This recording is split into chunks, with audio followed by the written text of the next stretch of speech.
Muy buenos días, mi nombre es Paola Volados, académica de la Universidad de Playa Ancha, y vengo a presentarles un trabajo que es producto de un Fondesit de iniciación asociado a las zonas de sacrificio. En particular, voy a presentar el caso de Puchuncaví y Quintero. La genealogía de un desastre, la historia ambiental de una zona de sacrificio. En los últimos años, la categoría de zonas de sacrificio toma centralidad en Chile y otras regiones de América Latina. Esto se produce en un contexto de creciente conflictividad social y ambiental en las últimas décadas que ha devenido en fuertes cuestionamientos al modelo exportador a gran escala. Estos territorios son reconfigurados como parques industriales o complejos minero-energéticos, cuya peligrosidad y toxicidad emitida pone en riesgo a las comunidades locales aledañas, y donde las políticas del Estado y de las empresas despliegan diversos y heterogéneos esfuerzos para legitimarse a costa de los graves impactos socioambientales que padecen las poblaciones y los ecosistemas locales. Se configura así en una expresión extrema de las deficiencias institucionales y legales para asegurar derechos ambientales fundamentales y un escenario de alta complejidad para implementar propuestas de recuperación ambiental y social. Las denominadas zonas de sacrificio se difunden en Chile a través del trabajo de fundaciones asociadas a la conservación marina y la protección del medio ambiente, como Fundación Terram, Océana, Chile Sustentable y otras, para describir complejos escenarios de contaminación concentrados de manera intensiva y sistemática. En estas zonas, organizaciones y comunidades denuncian el daño ecológico, económico y social, protagonizando en varios casos importantes movilizaciones y resistencias. Se conforma entonces en una categoría movilizadora que plantea la necesidad de implementar estrategias de recuperación ambiental y social en lugares de extrema devastación. En este contexto aparece en el año 2016 en la Bahía de Quintero la agrupación Mujeres de Zonas de Sacrificio en Resistencia. En Coronel, la coordinadora Coronel Despierta, en Huasco, la Brigada SOS Huasco, por nombrar algunas de las organizaciones movilizadas. Estas agrupaciones son testimonio de las crecientes movilizaciones sociales que en estos territorios brotan frente al creciente sufrimiento ambiental de sus localidades y pobladores. En un contexto desarrollista histórico arraigado en las bahías puertos, agrupaciones de mujeres, pobladores, pescadores y agricultores levantan denuncias por la política ambiental que ha generado degradación de sus territorios, de la salud de la población y la imposibilidad de desarrollar sus actividades económicas tradicionales como la pesca, la agricultura, la olivocultura, entre otras. Estos proyectos reflejan una nueva política de modernización y ampliación de megaproyectos en estas bahías puertos, poniendo en tensión a los territorios y comunidades de pescadores que realizaban sus actividades tradicionales en estas áreas y que fueron perdiendo el acceso a sus recursos a partir de la contaminación y destrucción de los sistemas ecológicos y culturales. Así también los agricultores de las zonas aledañas, que debieron dejar prácticamente sus cultivos una vez que los suelos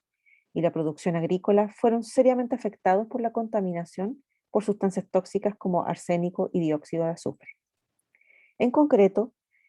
los conflictos en estos territorios se activan por los efectos en la salud, el suelo, el aire y las economías locales observados por las comunidades aledañas a estos complejos, cuya característica es que concentran empresas productoras de energía con base en sustancias fósiles como carbón y petróleo. Ambas sustancias altamente contaminantes y fundamentales para la generación de CO2, principal agente del cambio climático. Nuestra perspectiva sobre las zonas de sacrificio y su relación con las desigualdades socioecológicas y los conflictos socioambientales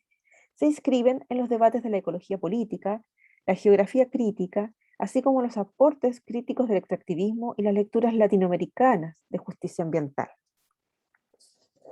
Estas aproximaciones nos permiten dar cuenta de las asimetrías radicales en las relaciones entre naturaleza y cultura y sus formas violentas de legitimar sistemas de conocimiento y racionalidades que permiten una apropiación destructiva e insustentable de los bienes naturales. Estos bienes comunes naturales son objetivados bajo una perspectiva desarrollista extractivista, de corte conservador liberal, o neoextractivista, de corte progresista, que posibilita su apropiación y explotación irracional, generando daños irreparables en comunidades y territorios. El avance extractivista de las últimas décadas configuró un nuevo y crítico mapa de conflictos, cuyos lenguajes y valoraciones en torno a los bienes naturales comunes incorporaron tanto aspectos redistributivos como socioidentitarios. El sufrimiento ambiental generado por la contaminación y la destrucción de los medios de vida de comunidades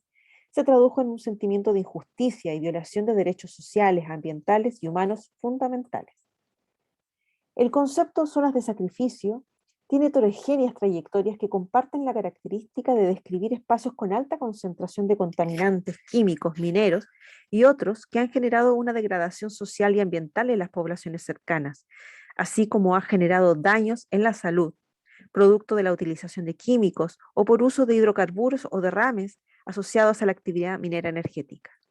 La primera de estas trayectorias es acuñada por Steve Lerner y se vincula en el contexto de posguerra y los primeros efectos de contaminación por radioactividad durante las pruebas nucleares y sus desastres, con el uso del uranio en algunas zonas de Estados Unidos. La denominación zonas de sacrificio nacional tendrá un componente geopolítico armamentístico importante durante la segunda parte del siglo pasado. Los impactos de los desastres generados por estas contaminaciones químicas provocaron una serie de respuestas de la ciudadanía en Estados Unidos y dan base al movimiento de justicia ambiental a fines de la década de los años 80, en que se constata que los lugares donde estos hechos ocurren son habitualmente zonas habitadas por comunidades afroamericanas y empobrecidas. Lerner define estos lugares como focos de contaminación química y radioactiva, pero también lugares asociados a la seguridad nacional. La segunda acepción emerge en el contexto de la Declaración de Río sobre Medio Ambiente y Desarrollo realizado en Brasil el año 92, donde se esperaban mejoras y perfeccionamiento de la institucionalidad ambiental respecto a los procesos de control. Esta acepción es acuñada por Henry Axelrod con la expresión en portugués de bota fora, que significa lugar del basurero o los desechos, producto de la actividad extractiva que se intensifica a partir de la década de los 80 y 90 y que tuvo consecuencias desastrosas para comunidades campesinas e indígenas, principalmente. Este trabajo se realizó a través de una propuesta metodológica de cartografía social, mostrando que al contrario de lo que se pensaba, en este periodo se había producido un estreñimiento de la acción gubernamental, en el cual los conflictos socioambientales, en gran parte, fueron favorecidos por la insuficiente acción reguladora y fiscalizadora de los organismos públicos. Axelrod define estas zonas como lugares donde se concentran prácticas ambientalmente agresivas que tienden a afectar en general a la población de mayor vulnerabilidad social. En sus palabras, sus habitantes conviven con la polución industrial del aire y el agua, depósitos de residuos tóxicos, suelos contaminantes, ausencia de abastecimiento de agua, bajos índices de arborización, riesgos asociados a inundaciones. En estas localidades, además de la presencia de fuentes de riesgo ambiental, se verifica una tendencia a escogerla como sede de otros emprendimientos de alto potencial contaminador. Estas localidades son llamadas como zonas de sacrificio o paraísos de polución, donde la desregulación ambiental favorece intereses económicos predatorios, así como exenciones fiscales tributarias, que son llamados paraísos fiscales. A partir de estas dos definiciones que en general comparten aspectos tales como la violencia que esto involucra, así como las desigualdades en torno a ellas se construyen, emerge una tercera opción a partir del trabajo de campo en la Bahía de Quintero. Esta reelabora y contesta la definición e incorpora la de las organizaciones no gubernamentales y fundaciones para reformularla en términos de resistencia. Las zonas de sacrificio en resistencia se configura así en una conceptualización construida de los territorios a partir de las luchas frente a las desigualdades socioecológicas y los conflictos socioambientales. Esta comprensión y reelaboración trae consigo elementos de ambas acepciones anteriores, pero incorpora la dimensión de agencia como forma de evitar la victimización y de esta manera problematizar las dimensiones del poder vinculadas a la toma de decisiones, vinculadas a que una zona sea sacrificada en pos del desarrollo nacional, pero a costa de una comunidad local. Será una conceptualización que emergerá especialmente entre mujeres que inician un proceso de articulación y visibilización de una problemática histórica en sus territorios.